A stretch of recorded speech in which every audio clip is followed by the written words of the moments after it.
Saudamos aos irmãos com a graça e a paz do Senhor Jesus. É uma alegria, um grande privilégio estar com vocês nesta noite para falar a respeito desse tema tão importante ligado à educação dos nossos filhos no temor do Senhor. O tema fareis saber a vossos filhos, adequadamente proposto nesse sentido, é um tema que vem do texto de Josué, capítulo 4, versículo 22, onde nós estamos lendo no livro de Josué o relato da travessia do Rio Jordão. O povo de Israel deixou o Egito atravessando as águas do Mar Vermelho e pecou, duvidando que Deus seria capaz de dar-lhes a terra de Canaã. E Deus, desgostoso com aquela geração, disse que eles pereceriam no deserto. Só a geração seguinte, 40 anos mais tarde, é que haveria de entrar na terra de Canaã. Mas o problema é que a geração seguinte, muitos deles não atravessaram o Mar Vermelho. Muitos deles não viram uma única praga sendo realizada. Aliás, a imensa maioria deles. Ou eram muito jovens quando isso aconteceu, ou morreram no caminho, aqueles que viram isso acontecer. E agora, então, para que fique muito claro que trata-se do mesmo Deus que entregou os israelitas, que tirou os israelitas do Egito, é o mesmo Deus que haverá de entregá-los na terra de Canaã. Deus manda a Josué que prepare o povo para atravessar o Rio Jordão na época da cheia, de modo semelhante ao que aconteceu lá na travessia do Mar Vermelho. E as águas do rio vão parar, e enquanto os sacerdotes estiverem ali no meio do rio com a Arca da Aliança, o povo vai atravessar a pé enxuto. E a ordem de Deus é que sejam tiradas 12 pedras do leito do Rio Jordão, para que seja construído um memorial. E é nesse sentido que nós lemos aqui, que essas 12 pedras tiradas do Rio Jordão foram usadas por Josué para montar um monumento, uma coluna em Gilgal. E quando os filhos daquela geração perguntassem aos seus pais no futuro o que aquelas pedras significavam, então eles deveriam fazer saber aos seus filhos que Deus fez a sua geração passar a pé enxuto pelo Rio Jordão para entrar na terra de Canaã. Vem daí o versículo que é o tema de toda esta conferência. Então, fareis saber a vossos filhos é uma frase de Josué, dirigindo-se à geração que entrou na terra de Canaã, a geração que atravessou o Rio Jordão a pé enxuto, para aprender e experimentar aquilo que a geração anterior havia experimentado atravessando o Mar Vermelho, e havia ali um monumento feito com 12 pedras extraídas do leito do rio, e um monumento que seria usado como referência para o ensino das gerações posteriores. Nisso nós já temos material para conversar muita coisa, e há muito ensinamento aqui, e eu gostaria de começar a minha palavra nesta noite dentro deste texto e desse contexto. A primeira coisa que eu gostaria de considerar com você é o verbo. Fazer saber, como está aqui, né? Fareis saber aos vossos filhos, na língua hebraica é um único verbo, o verbo de saber, mas dando a ideia de causa. Vocês serão os responsáveis para que seus filhos saibam. E então esse verbo yadá, na língua hebraica, significa conhecer, perceber, descobrir ou saber por experiência. E parte do que eu vou falar com você nesta noite se refere basicamente ao sentido deste verbo, que é muito rico na língua hebraica e não é tão totalmente captado pelas nossas palavras em língua portuguesa. Nós temos na língua inglesa o verbo to know, que significa eu sei, mas também significa eu conheço. A gente não fala eu sei o Fabiano, a gente diz eu conheço o Fabiano. A gente não fala eu conheço matemática, a gente diz eu sei matemática. É diferente, mas há um único verbo para isso na língua hebraica, que é o verbo yadá. E ele é usado no início do livro de Gênesis, e eu estou pegando as passagens dali de Gênesis, mas para situar você no uso desse verbo, quando é dito que Deus sabe que no dia em que Adão e Eva comessem do fruto proibido, os seus olhos se abririam e eles se tornariam sabedores ou conhecedores do bem e do mal. Perceba que o mesmo verbo foi traduzido por saber num momento e por conhecer no outro momento dentro da mesma frase, porque há 2 verbos para isso na língua portuguesa, mas existe um único verbo para isso na língua hebraica. Mas também, depois que eles comeram, eles não ficaram só sabendo ou conhecendo que estavam nus, eles perceberam, eles se deram conta de que estavam nus. Para você ver a gama de nuances do verbo yadá na língua hebraica. Mas eu creio que o que vai além de tudo isso é o fato de que quando nós dizemos na língua hebraica que um homem teve intimidade conjugal com uma mulher, que ele desfrutou da intimidade marital com ela, é dito que ele também a conheceu. E quando você lê em Gênesis capítulo 4 que coabitou o homem com Eva, sua mulher, a palavra ali também é o mesmíssimo verbo yadá. E isso é significativo, porque nós não estamos falando simplesmente de conhecer alguém, de saber o nome, de saber onde a pessoa trabalha, de saber qual o perfume favorito, que suco de frutas ela aprecia mais. Nós estamos falando de uma intimidade profundamente relacional, de uma intimidade profundamente experimental. Não é o tipo de coisa que você apenas vê, é o tipo de coisa que você prova. Quando então os israelitas atravessassem o rio Jordão, eles não ouviriam falar de algo. Deus não está pedindo a Josué que faça com que o povo atravesse o rio Jordão para que eles tenham conhecimento apenas, e sim para que eles tenham experiência. E são duas coisas muito diferentes para nós. Uma coisa é você ouvir falar. Jó ainda fala sobre isso, né? Antes eu te conhecia de ouvir falar, mas agora meus olhos te veem. Nós sabemos muito bem a diferença entre a teoria e a prática. E quando nós estamos lendo no texto de Josué que aquela geração atravessaria o rio para saber que Deus os havia conduzido, não se tratava apenas de um conhecimento intelectual, de um conhecimento teórico, de um conhecimento superficial, mas de um conhecimento experiencial, de um conhecimento de quem passou por aquilo. Seria um depoimento de testemunhas e de gente que estaria olhando para o monumento daquelas pedras que foram tiradas do leito do Rio Jordão e estaria dizendo: veja, meu filho, isso aconteceu. Participe conosco desta ideia. Essas pedras vieram do fundo daquele rio que o seu avô atravessou. Isso tem um impacto completamente diferente no povo de Israel e era isso que Deus tinha em mente. Nós vemos no texto anterior de Josué, no capítulo 3, que Deus começou a engrandecer Josué diante de todo o povo de Israel, para que o povo soubesse, novamente aqui temos o verbo yadá, que como Deus foi com Moisés, assim Deus seria com Josué. O povo teria muitas batalhas pela frente. Eles escutaram os seus pais contando no deserto o que Deus fez com Faraó. Eles escutaram que houve praga de água transformada em sangue, houve praga de piolhos, de moscas, de pestes, de chuva de fogo, mas muitos deles não viram nada disso. Eles escutaram que Moisés libertou os israelitas de Israel com o poder de Deus, é lógico, mas agora era Josué quem estava liderando o povo. E agora Deus, para auxiliar na sua limitação e na sua fraqueza o povo de Israel, começa a engrandecer Josué diante do povo, para que o povo saiba que pode entrar na terra de Canaã. Pouco tempo atrás, o povo, mesmo tendo experimentado tudo o que aconteceu no deserto, quando ouviu falar do tamanho dos homens que moravam na terra de Canaã, duvidou. Quando os 12 espias voltaram, espias que tinham percebido e tinham experimentado todas as ações grandiosas de Deus no Egito, eles voltaram dizendo: Moisés, não vai dar não. Só Josué e Calebe é que confiaram no Senhor.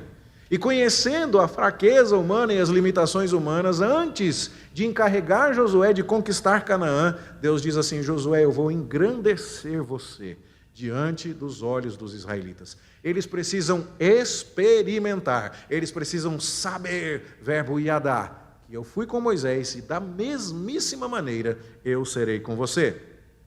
E então, a ordem de Deus vem, que os sacerdotes levem a Arca da Aliança, cheguem à borda do Jordão e parem, e então Josué vai dizer ao povo: nisto conhecereis que o Deus vivo está no meio de vós. Mais uma vez, nós estamos falando do verbo yadá.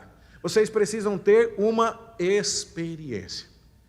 Se você não se lembrar de mais nada do que eu disser nesta noite, mas se lembrar que não adianta falar com o seu filho.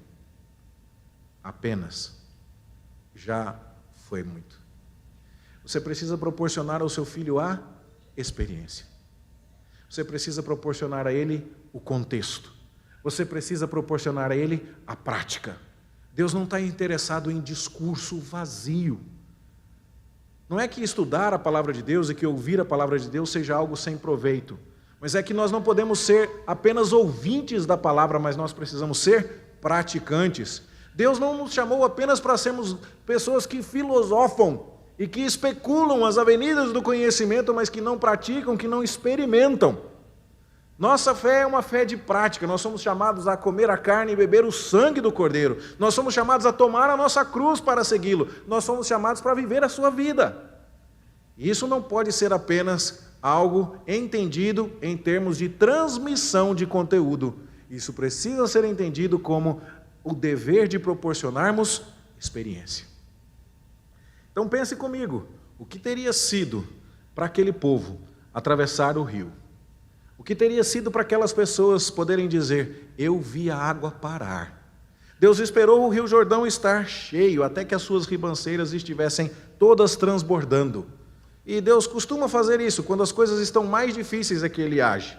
Elias foi chamado a encharcar o altar antes que viesse fogo do céu. Tantas outras ocasiões aconteceram em que Deus escolheu o cenário menos favorável. O povo de Israel era escravo da nação mais poderosa do mundo, e foi naquela época que Deus resolveu tirá-los de lá, para mostrar o seu poder. E agora, quando o Jordão está pleno e transbordante, Deus vai fazer com que os israelitas atravessem as águas do rio.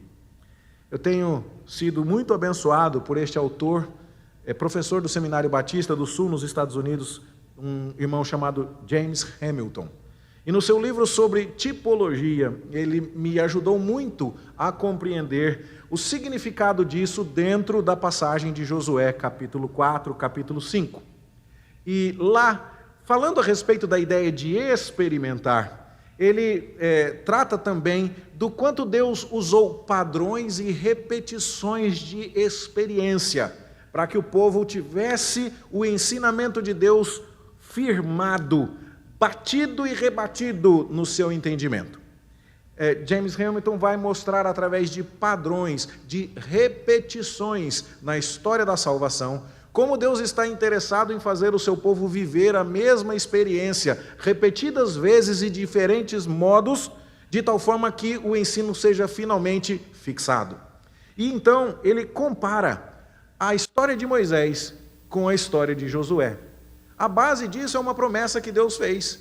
Deus chamou Josué e disse assim, como eu fui com Moisés, assim eu serei contigo. E se a ideia é que eles conheçam que Deus, do modo como foi com Moisés, será com Josué, eles precisam experimentar isso. Então não basta, na pedagogia divina, que isso aconteça na forma de uma promessa que eles não visualizem, que eles não experimentem de modo concreto.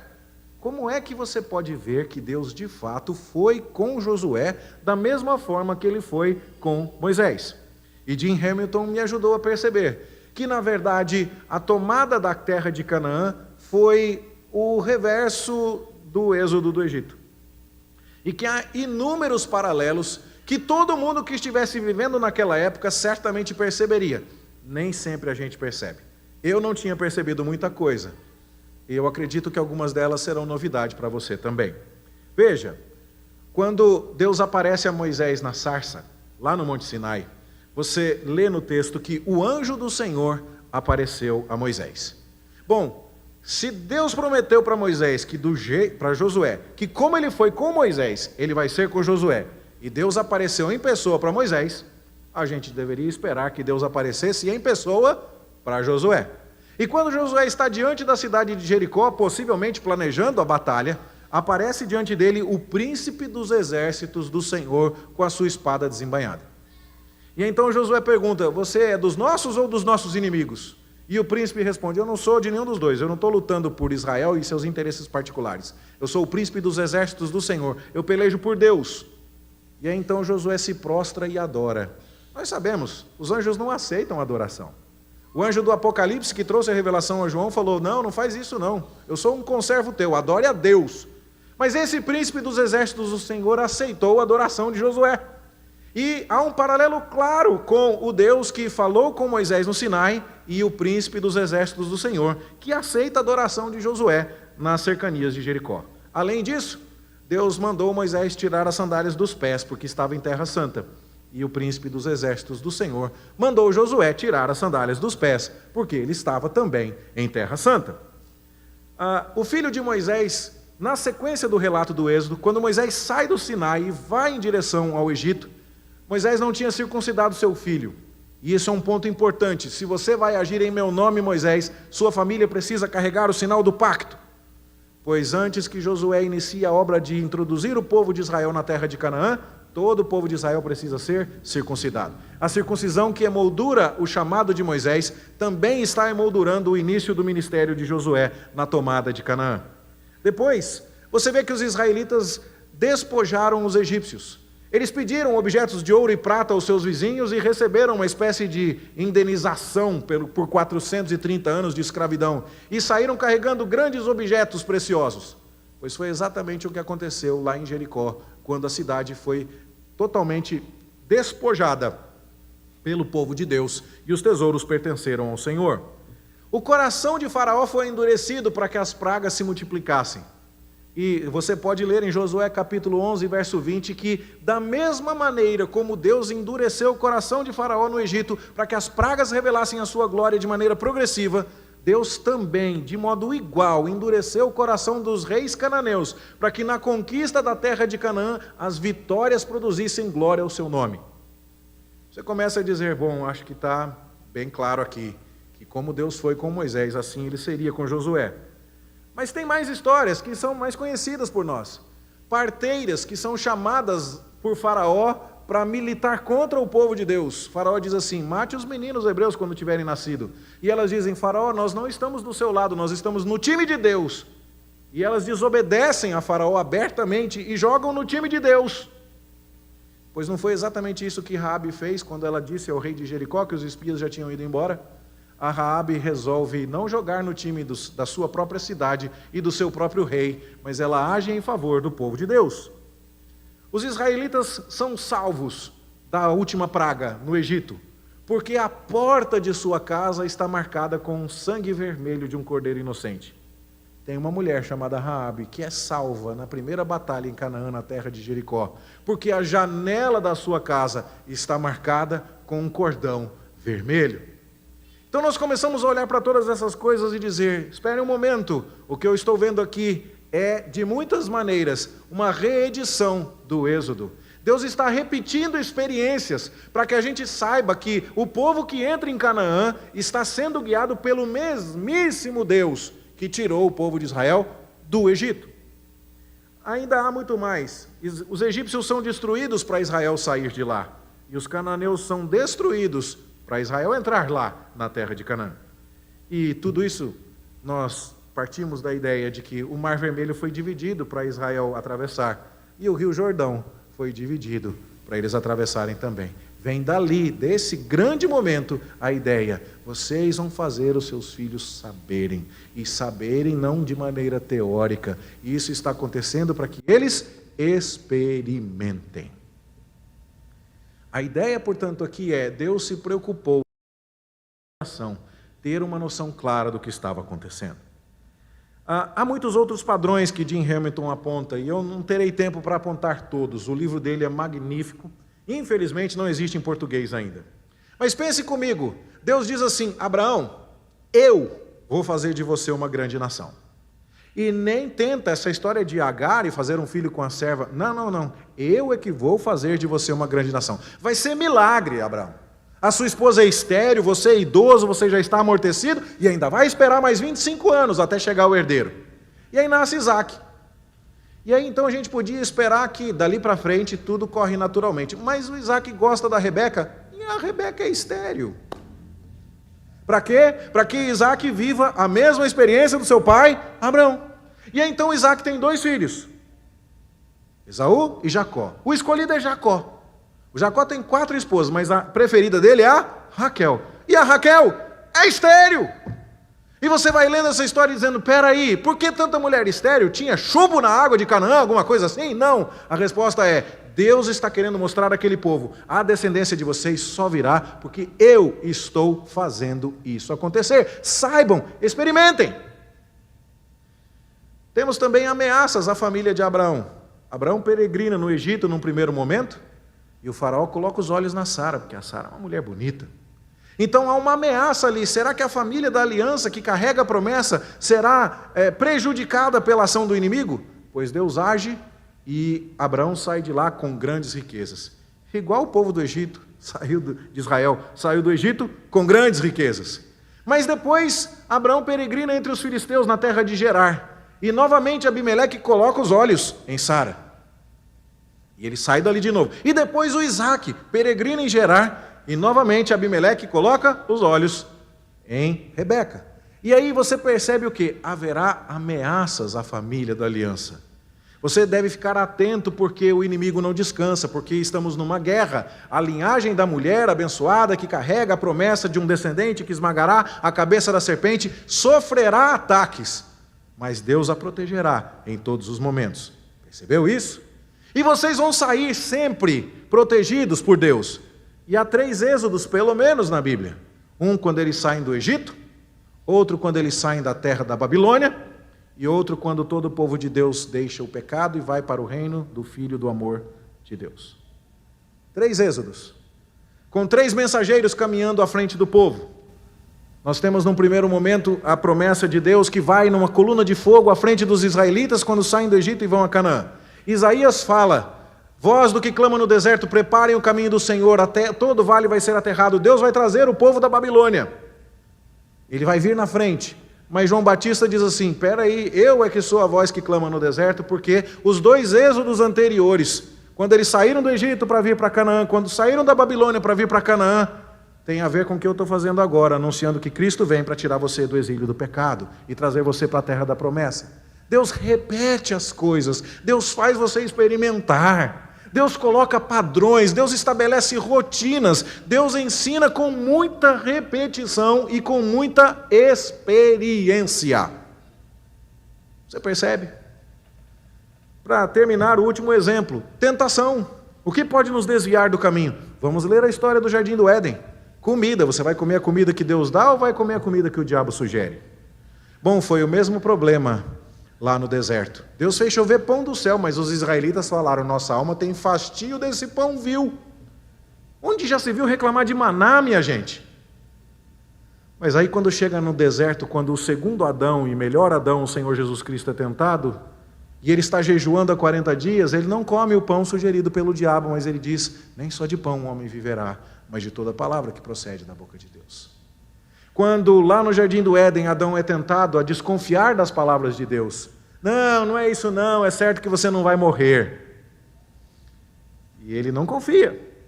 Acontece a mesma coisa com Israel, quando está caminhando e não há água para ser bebida no deserto. Está o Senhor no meio de nós ou não?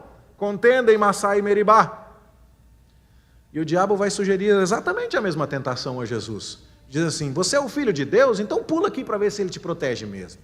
Vamos ver se ele está falando a verdade. E por fim a ideia da idolatria. Quando nossos primeiros pais seguiram a serpente, se tornaram adoradores dela. E em Israel, no Egito, no deserto, Israel adorou o bezerro de ouro. Mas Jesus, quando foi tentado a adorar Satanás, resistiu à tentação. Olha o padrão. Se Deus está tentando nos ensinar, repetindo padrões e nos proporcionando experiências para que a gente aprenda, por que a gente não aproveita a ideia dele? É assim que ele ensina, é assim que nós deveríamos ensinar. É isso que nós deveríamos procurar fazer. Então, esta primeira parte da minha palavra nesta noite tem a ver com o sentido do verbo iadá. Farei saber. Você vai proporcionar experiências. E essa palavra veio num contexto de padrões, de monumentos, de pedras tiradas de um leito do rio, de repetições em relação ao que havia sido feito no passado, de tal forma que aquela geração não simplesmente ouvisse falar, mas experimentasse, vivesse.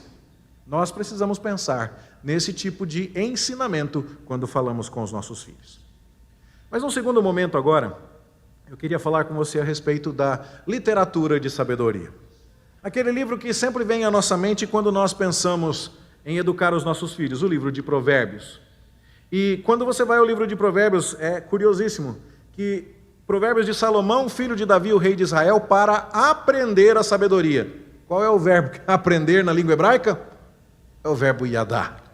É o mesmíssimo verbo. Para você experimentar, para você conhecer, para você aprender pela experiência a sabedoria. E veja que fala-se de sabedoria, do ensino, do bom proceder, do conhecimento, da instrução, da habilidade. Mas é sempre aprender por experiência. É sempre aprender de maneira profunda, de maneira íntima, de maneira relacional. E quando então nós entendemos isso, nós passamos a ter uma relação diferente com o texto sagrado. Nós não queremos falar apenas de conhecimento. Conhecimento é informação acumulada. E os jovens valorizam cada vez menos isso. A gente tinha que fazer trabalho em grupo com o aluno rico da escola pública que tinha Barça em casa, porque isso facilitava a nossa vida. Hoje todo mundo tem celular com Google. Não é mais problema isso. Não é verdade? A informação é o que mais se tem hoje e cada vez mais as pessoas estão menos preparadas. Não é o que está acontecendo? Sobra informação, falta habilidade. Então nós não estamos falando de conhecimento. Também não estamos falando de inteligência. Porque tem tanta gente inteligente fazendo besteira na vida, não tem não? Gente que aprende tudo, que aprende a falar o idioma só assistindo filme sem legenda, ou com legenda no inglês. Gente que descobriu sozinho como é que mexe no computador, que usou o chat GPT e arrebentou. É inteligentíssimo, mas pensa numa pessoa que só faz atrapalhada na vida. Isso não é sabedoria. A sabedoria é quando você é capaz, sim, de ter algum conhecimento e de aplicá-lo com inteligência na vida. É quando a sua relação com a verdade é uma relação típica do verbo yadá. É uma relação de experiência, é uma relação de prática, é uma relação de caminhos percorridos. Não adianta nada ter a informação no sistema se você não roda o aplicativo. Percebe? Bom, assim, nós temos algumas perguntas a fazer. Como é que o livro de Provérbios está nos apresentando a sabedoria? Como ele entende essa sabedoria? E como nós podemos adquirir essa sabedoria? Duas perguntas-chave aqui. Como o livro de Provérbios entende sabedoria e como o Provérbios nos ensina a adquirir a sabedoria? A primeira resposta é: a Bíblia nos apresenta, Provérbios nos apresenta a sabedoria como uma pessoa.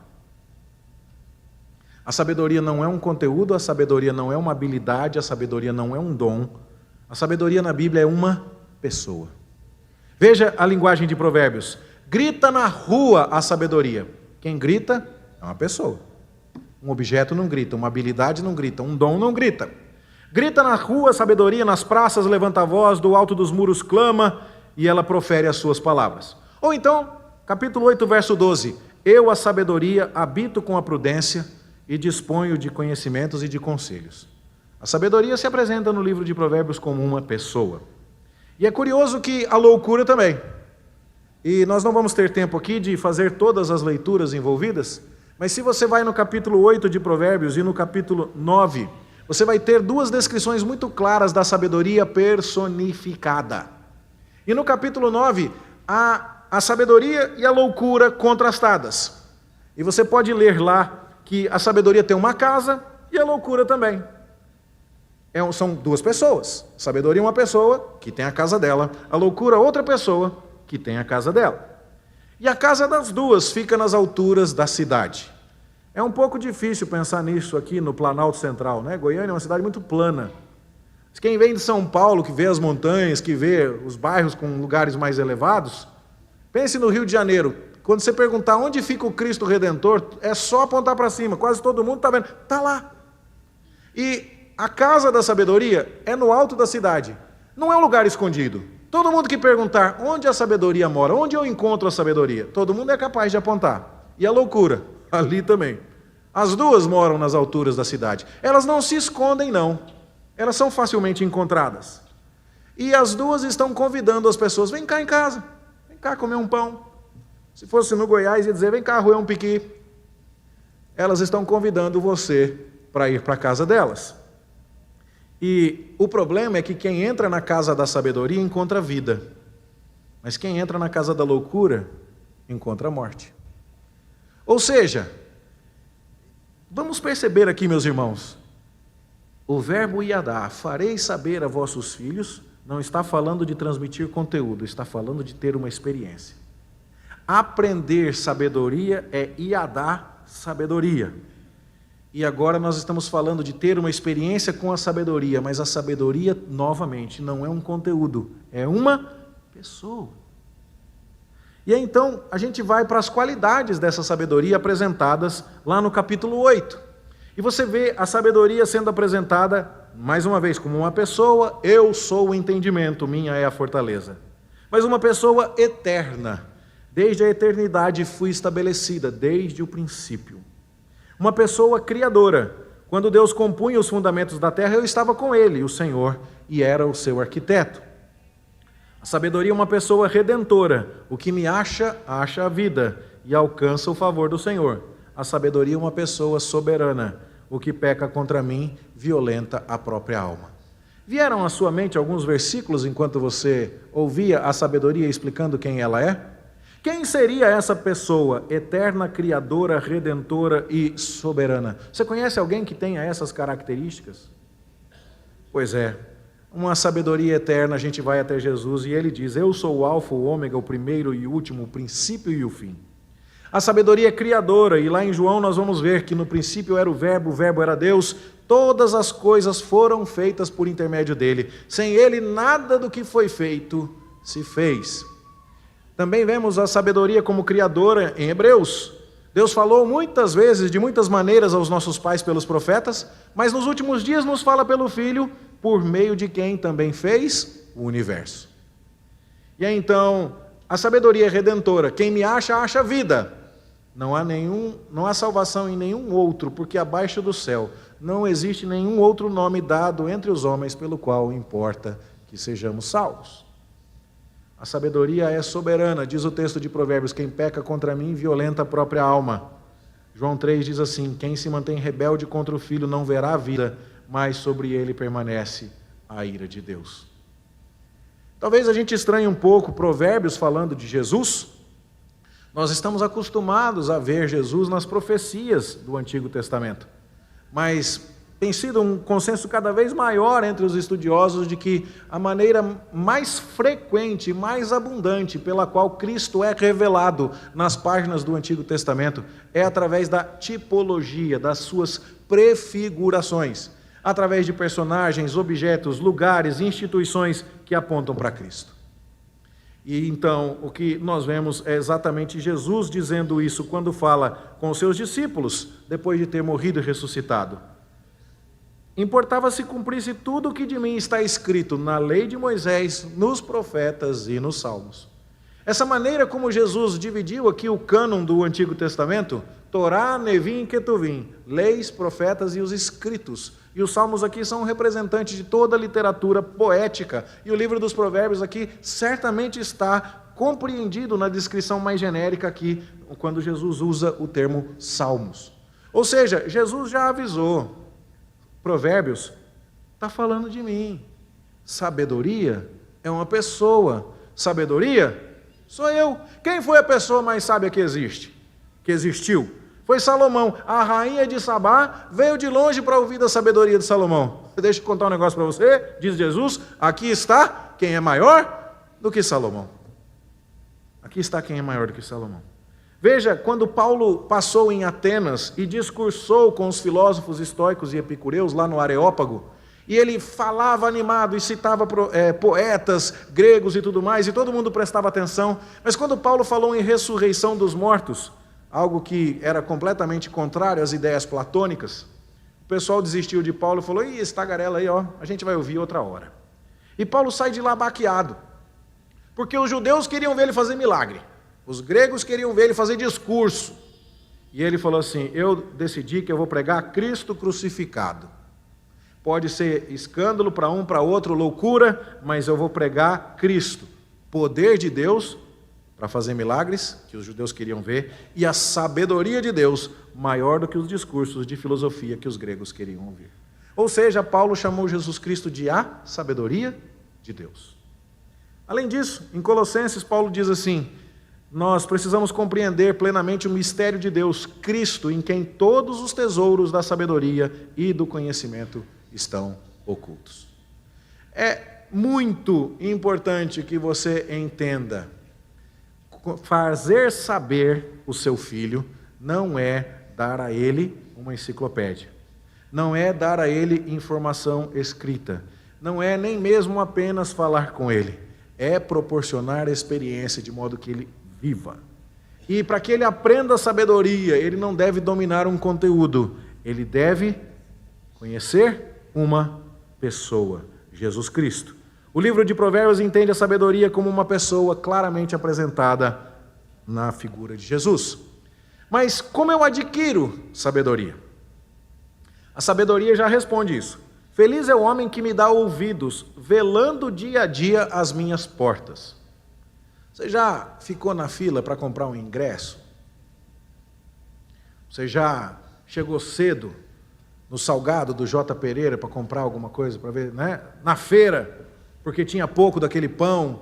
Qualquer coisa desse tipo que você falou, isso eu não posso perder. Quem entende que a sabedoria é preciosa, fica na porta, esperando ela acordar e abrir para dizer: quem quiser vir conversar comigo, vem cá, entra para comer pão. E você está lá na porta, porque você anseia por se relacionar com ela. E é assim que a sabedoria é adquirida, através de um relacionamento. As duas palavras-chave desta noite: experiência, relacionamento. Experiência para saber, relacionamento para adquirir sabedoria. É assim que a Bíblia está comentando, está nos ensinando a transmitir a fé aos nossos filhos. Veja, a sabedoria edificou a sua casa, lavrou as colunas, engordou os seus animais, misturou o vinho, colocou a mesa e falou: venham, sentem-se, vamos conversar, desfrutem da minha companhia. Esse não é o tipo de coisa que você instala o chip, pega a visão e sai funcionando. Isso é coisa de coach. Coisa de crente é relacionamento. É todo domingo de manhã, é todo domingo de noite, é toda semana, é toda refeição dentro de casa, é sentado, deitado, ao andar, é o tempo todo. É para a vida, é relacional. Ou seja, nós estamos acostumados a pensar em sabedoria como uma habilidade que podemos adquirir mediante o estudo. Mas a Bíblia nos apresenta a sabedoria como uma pessoa com quem nós devemos desenvolver um relacionamento. Para que a gente saiba, para que a gente aprenda a sabedoria, o objetivo de Provérbios, capítulo 1, verso 2 do livro dos Provérbios, a gente deve aprender de maneira experiencial e deve ter com a pessoa de Jesus, que é a sabedoria encarnada, um relacionamento. Meus irmãos, é fantástico isso, porque quando a gente entende essa dinâmica e vai aos evangelhos, a gente se surpreende. Porque Jesus poderia ter escolhido 12 no Sinédrio e mandado eles para fazer uma pós-graduação e um doutorado com os maiores rabinos. Se fosse nos dias de hoje, nós diríamos, os homens mais preparados da época foram chamados e enviados ao melhor dos seminários e fizeram os doutorados e tudo mais. Note, eu não desprezo o estudo, não, eu tenho vários títulos, eu gosto de estudar, eu acho que é muito importante, mas isso não é o mais importante. Quando você vê o chamado de Jesus dos discípulos, é dito em Marcos que Jesus subiu ao monte e chamou os que ele mesmo quis e vieram para junto dele. E Jesus designou 12 para estarem com ele. Não foi para aprender com ele, não foi para absorver conteúdo dele, foi para estar com ele. Foi assim que eles aprenderam. Eles estiveram com Jesus. Veja que quando Pedro e João são açoitados no Sinédrio, e eles são homens iletrados e incultos, são pescadores, são gente simples. As autoridades do Sinédrio se admiram. Como é que esses homens sabem tudo isso? E eles reconheceram que Pedro e João estudaram com Jesus? Não, eles reconheceram que eles haviam estado com Jesus. E é tão curioso isso porque muda tudo, muda até o jeito de falar. Quando eu vou para São Paulo agora, depois de 3 anos e meio em Goiânia, todo mundo, ei, já tá, tem base em trem desse, não. Já comecei a goianar. Já falo como um goiano, porque eu estou com vocês o tempo todo. Isso é importante. Percebe? Quando Pedro está do lado de fora da casa do sumo sacerdote, ali na fogueira, e a empregada fala, você é um deles, o teu jeito de falar te denuncia. Ele aprendeu, ele absorveu, ele recebeu, através de um relacionamento consistente. Portanto, meus irmãos, eu já caminho para o fim da minha palavra. O que eu gostaria de dizer hoje é, nós precisamos desistir da ideia de que o nosso dever é entregar conteúdo, que o nosso dever é dar acesso à informação. É muito mais do que isso o nosso dever. O nosso dever é viver a fé com os nossos filhos, de tal forma que eles possam experimentar por si mesmos ao nosso lado. E transmitir a eles algo que não venha simplesmente de um apontar de conteúdo, mas venha de um relacionamento que nós temos com Jesus e que eles terão através do nosso relacionamento com Jesus. Eu vou contar agora algumas histórias da minha vida e eu espero que você olhe para mim com misericórdia e graça. Eu estou contando alguns exemplos bons da minha história, mas eu não tenho só exemplos bons. Eu sou um pecador, frágil e miserável. Mas quando eu estudava a literatura de sabedoria, e quando pela primeira vez eu entendi esse conceito do livro dos Provérbios, eu trabalhava aqui na primeira igreja presbiteriana.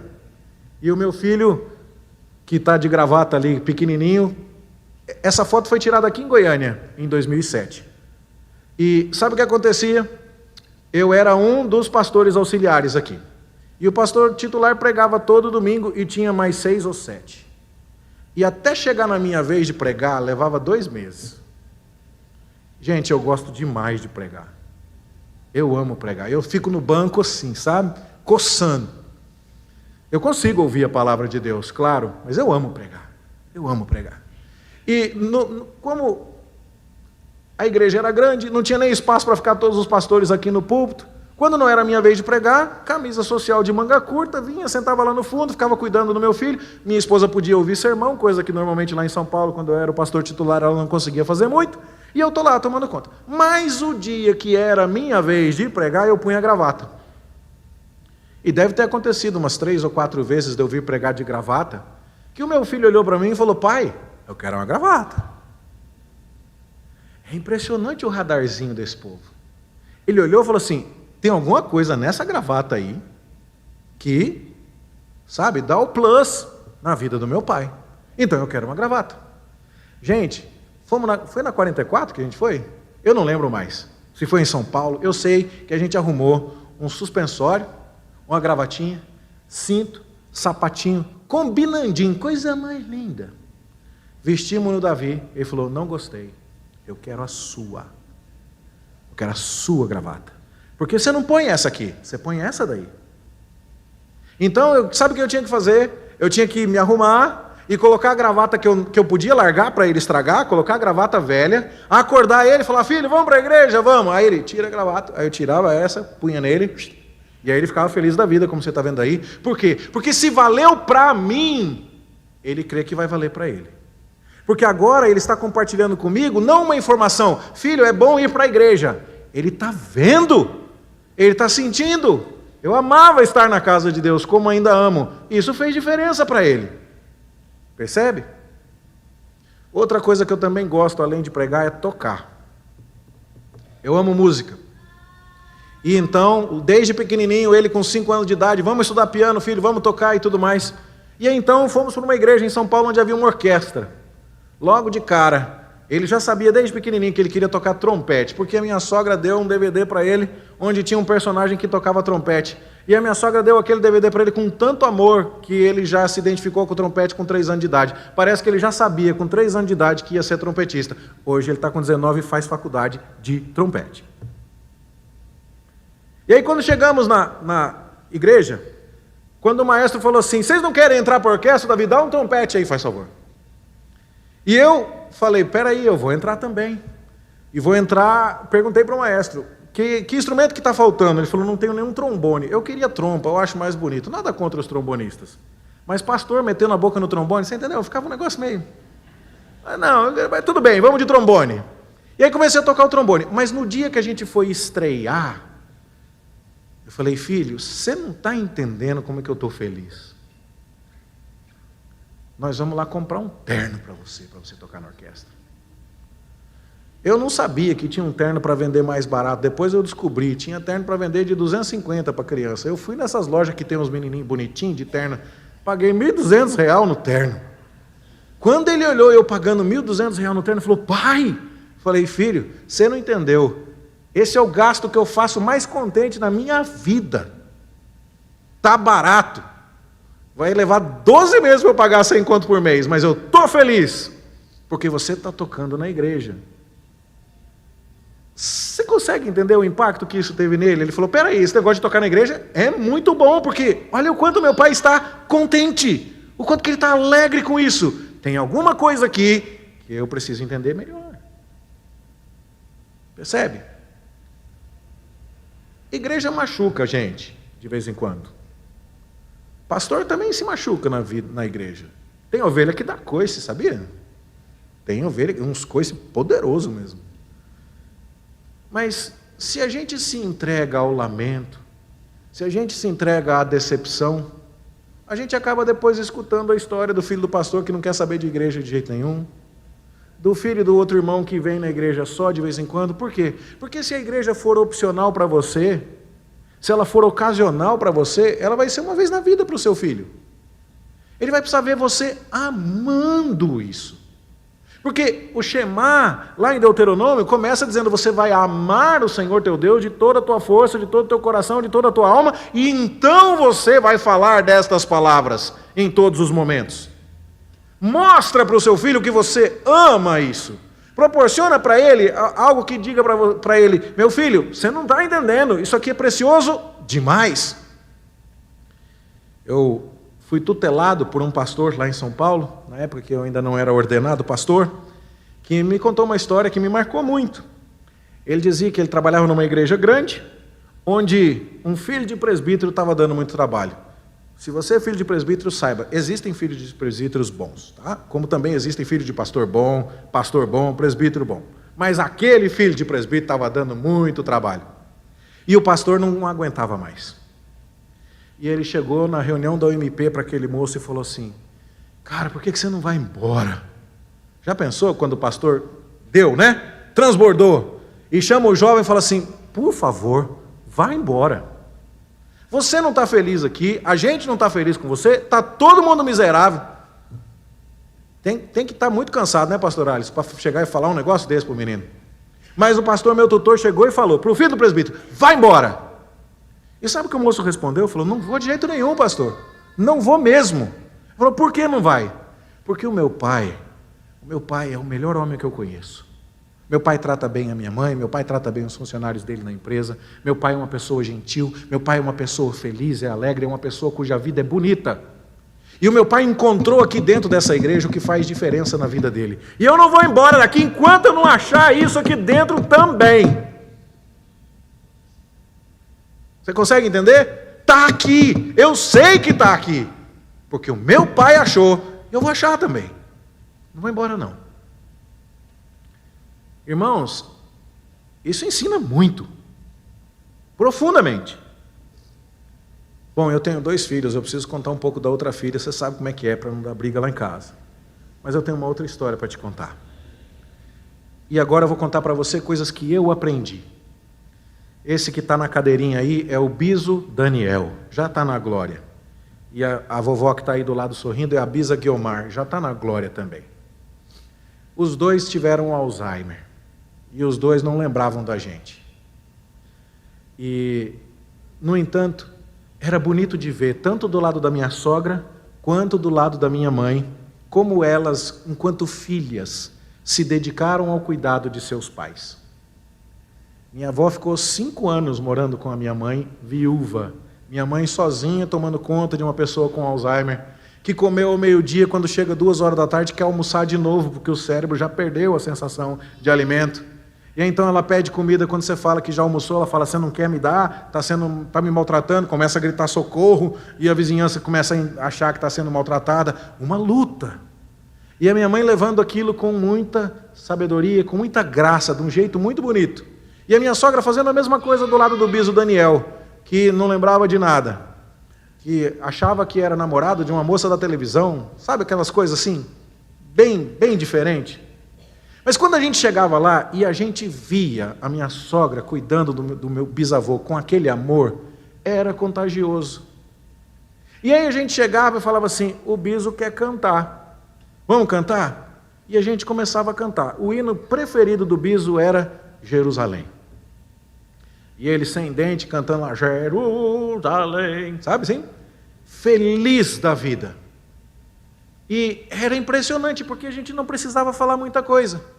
Porque a vovó está honrando o bisavô, e a mamãe está indo, e o papai estão indo na pegada da vovó, os filhos não faziam graça com o bisavô. Eles respeitavam, eles estavam vendo, eles sentavam para cantar. Isso acabou escrevendo histórias de experiência na nossa vida que foram tremendamente marcantes. Uma delas vocês fizeram parte. Quando o maestro Eliseu, no encontro de corais, tinha lá 10 hinos para reger, ele perguntou qual que eu queria. Qual você acha que eu escolhi? Jerusalém, gente. Não tinha o que pensar. Você entende? Ficou na história. A gente nunca ouve essa música do mesmo jeito. Ela tem uma bagagem. E quando a bisavó Guiomar, mãe da minha mãe, estava malzinha e não lembrava de nada, e a Carolina ganhou uma boneca joia, daquela que parecia bem real mesmo, e a bisa colocou os olhos na boneca, pegou e não largava. Você imagina uma senhora de 94 anos brincando de boneca, parecendo uma criança? Carolina fez um beicinho, coitada, tinha 5 anos, mas esperou e respeitou a bisa, porque ela estava vendo isso lá. E essa não foi uma lição que sequer eu aprendi, foi uma lição que eu ensinei, foi uma lição que eu aprendi. Eu não estou preocupado, eu espero não ficar com Alzheimer, eu quero me manter lúcido, ativo, tomando as minhas vitaminas e tudo mais. Mas se um dia eu ficar, eu não estou com medo do que vai acontecer com os meus filhos em relação a mim, ou com os meus netos em relação a mim. Porque eu creio que eles experimentaram isso, e esse crédito eu devo à minha mãe e à minha sogra. São coisas que a gente aprende e não percebe. Toda vez que a fatura do cartão de crédito estoura, quando a gente vê que gastou um pouquinho mais do que devia, eu já sei no que foi que eu gastei. Sabe no que foi? Restaurante. Mas sabe por quê? Porque o meu pai era assim. Meu pai chegava para a gente e falava, vamos trabalhar. 9 anos de idade, já está na hora de trabalhar, onde já se viu. Hoje dá cadeia, né? Botar um filho de 9 anos para trabalhar. Mas ele tinha uma loja de pneus e com 9 anos me levou. Naquela época não tinha conselho tutelar, essas coisas, era tudo diferente. 9 anos está trabalhando. Mas chegava no domingo, ele falava assim, hoje é o dia. Ele chegava em casa e ele dizia, não é para pôr a comida do prato na pia, não. Esse é o serviço da mamãe. Cada um com o seu serviço. Sabe, velha escola, né? Minha irmã chegou em casa, eu tenho uma irmã adotiva, chegou em casa com 11 dias de vida, meu pai não deixava a gente ver ela tomar banho, porque é mulher, não pode.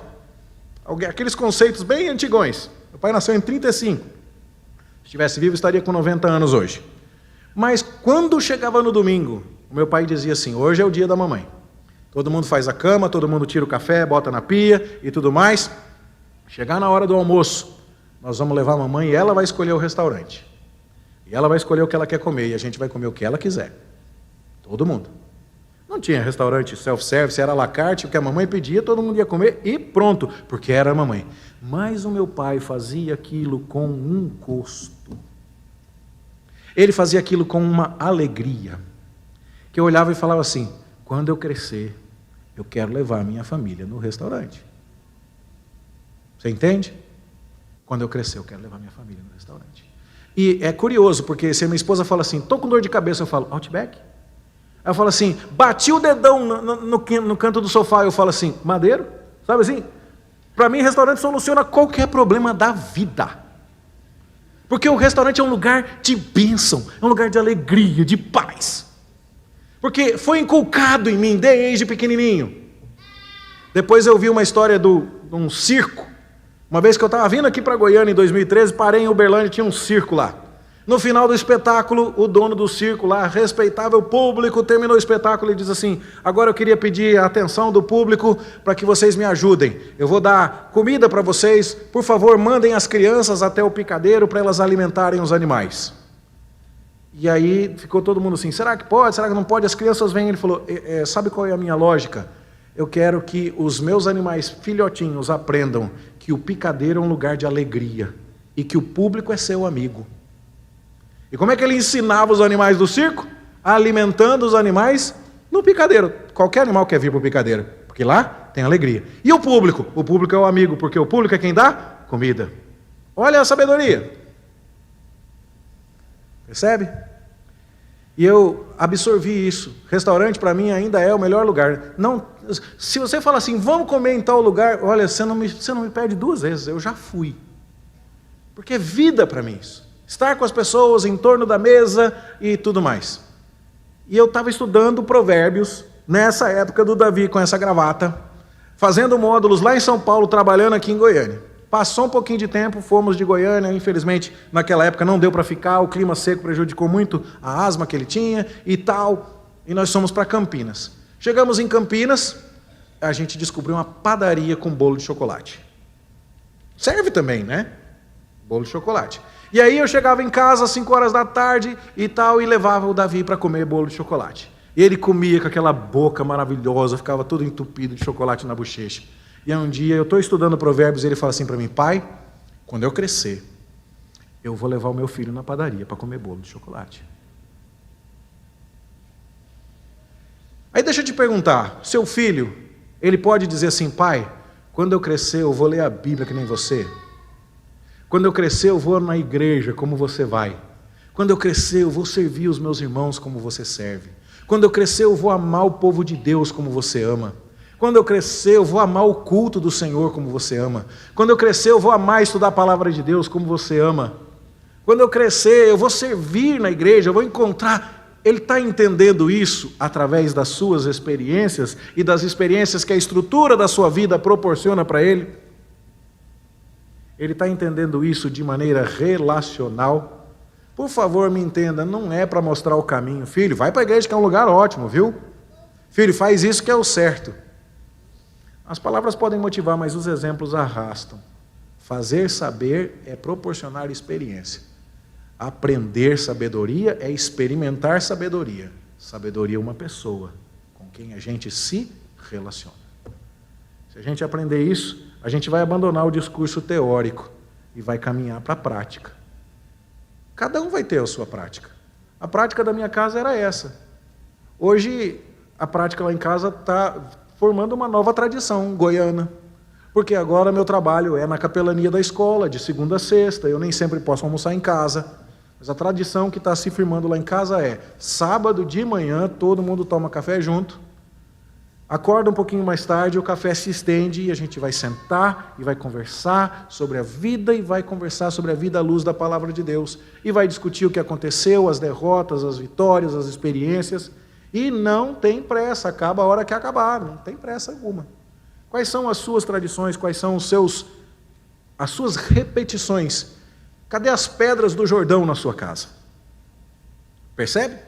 Tem muitas ideias, eu não quero me demorar demais, mas eu quero contar só uma última. Se você vai ao meu escritório, eu gosto muito de ler, gosto muito de estudar, tenho muito livro, mas na frente das prateleiras de livro eu tenho bibelôs. E quem olha para aquilo fala assim: pastor Márcio é acumulador, porque está cheio de tranqueira lá. Tem umas coisas muito esquisitas. E dentre as mais esquisitas, tem uma pinça com um pedaço de fio descascado. Não é um negócio para se guardar. Mas por que eu guardei aquilo? Eu aprendi com um irmão lá de São Paulo. Eu fui na casa dele e tinha um quadro na parede, um quadro enorme, com um prego enferrujado bem no meio do quadro. Aí eu perguntei assim: arte contemporânea, porque você sabe como é que é essas coisas, né? Arte contemporânea. Ele falou: não. Esse é um prego que a gente guarda para agradecer a Deus. Agora eu quero ouvir. Conta essa história. E o presbítero diz assim: a minha esposa estava grávida, ela era, acho que professora na rede pública, ou ele, alguma coisa assim, e a gente tinha comprado um Fusquinha, e ela foi dar aula na escola, mas era num bairro muito perigoso, e quando ela chegou em casa com o Fusquinha, ela percebeu que o pneu estava furado. E ela não precisou parar no meio dos bairros perigosos para trocar o pneu. Ela não ia conseguir porque estava grávida, ela ia pedir ajuda, podia ser assaltada. Quando chegou em casa é que o pneu estava furado. E a gente foi ver, era esse prego aí que estava no pneu. E a gente guardou esse prego como um testemunho do cuidado de Deus, porque o pneu furou no lugar que era para ter furado. Eu achei aquilo interessante, até que um dia chegou a minha vez. Moro em Goiânia, moro em Campinas, moro em São Paulo, cada lugar é uma voltagem, os eletrodomésticos é uma loucura, né? E então eu estou com tudo 220, lá em São Paulo é 110. E na penúltima casa, a gente já mudou tanto que agora é até difícil, mas acho que na penúltima casa que a gente morou, os eletrodomésticos são 220 e a voltagem é 110. Aí a gente descobriu um negócio, por favor, aprecie com moderação, não é conselho de eletricidade que eu estou te dando aqui, tá? Então essa parte técnica aí você coloque na mão de um profissional. Mas tinha um jeito lá de, no relógio da casa, você alterar a voltagem, que para toda a casa, você não precisava comprar transformador para cada eletrodoméstico, você transformava a casa inteira em 220. Existe esse jeito? O eletricista me garantiu. Sim, existe. Foi lá e fez o serviço. Ótimo. Todos os meus eletrodomésticos funcionando. Morei 6 anos na casa. Faltando umas 3 semanas para ir embora de mudança, teve uma tempestade lá, caíram os fios do poste, ficou sem energia no bairro, de repente veio a companhia elétrica e religou tudo, estava tudo bem. No dia de mudar, eu chamei o eletricista e falei, você pode reverter lá o relógio? Ele foi lá reverter e voltou assustadíssimo. E voltou com esse fio descascado, dizendo, pastor, se você mora aqui mais 2 dias, pegava fogo em tudo de um jeito que não ia escapar ninguém. Falei, o que aconteceu? Ele falou assim, mexeram em alguma coisa no poste, porque as fases estão viradas lá. Aí depois a gente especulou e entendeu que era fruto da tempestade. Na hora de ligar lá, alguém deve ter ligado, né, que não seria relevante para quem estava com a casa na voltagem normal, mas para mim, que estava com a casa invertida, fez muita diferença. O fio esquentou e estava derretendo tudo. Se a tempestade acontecesse 2 semanas antes, eu tinha perdido tudo. Mas a tempestade aconteceu no dia certo, e o fio derreteu, mas não queimou, e o eletricista foi lá para reverter a voltagem no dia certo. Ele trouxe aquele pedaço de fio. Aquele pedaço de fio está lá no meu escritório. E os meus filhos estão vendo. E eu quero que eles aprendam. Eu quero que eles experimentem. É um jeito que eu encontrei. Um jeito que eu aprendi. Você não precisa fazer desse jeito. Mas você precisa fazer de algum jeito. Você precisa mostrar para ele. Você precisa ajudar o seu filho, a sua filha a entender isso, de maneira que ele possa dizer, eu sei. Deus esteve com Moisés, Deus esteve com Josué, Deus está comigo. Faça saber ao seu filho, por experiência, por relacionamento. Que Deus nos abençoe em nome de Jesus. Amém.